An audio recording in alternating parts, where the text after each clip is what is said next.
Pomaranče, skuta, ovseni kosmiči in zrnje ter začimbe. To so sestavine za dober zajtrk, ki vsem 13 petošolcem izpod Nanosa dajo energijo za ves šolski dan. Ti ješ zajtrk vsak dan? Ne jem prav vsak dan, pač je malce hitro v šoli in če ne, pa nisem lačen za malce. Za šolo se je treba pripraviti in pa itak moraš iti malo prej, da ne zamudiš in v bistvu zmanjka časa.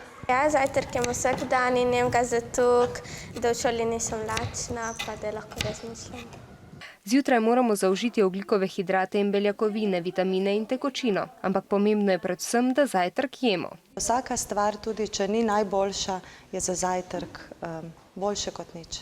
Zato, ker zbudi naše telo iz nočnega počitka in s pomočjo zajtrka začne naše telo delovati, možgani razmišljati, pomniti, kar je posebno za šolarja izredno pomembno. Hrana, ki nam da energijo, pa nam je lahko da tudi preveč. Čeprav ima v Sloveniji skoraj petina otrok preveč kilogramov, pa učenci 5. razreda v Podnanosu teh težav nimajo. Kljub temu pa nekatera dekleta s svojimi kilogrami niso zadovoljna. V kilogramih se pogovarjamo in pa tudi jaz nikoli ne povem svojih kilogramov, koliko jih imam, ker zame jih imam preveč in tudi moji drugi sošolci jih ne povejo.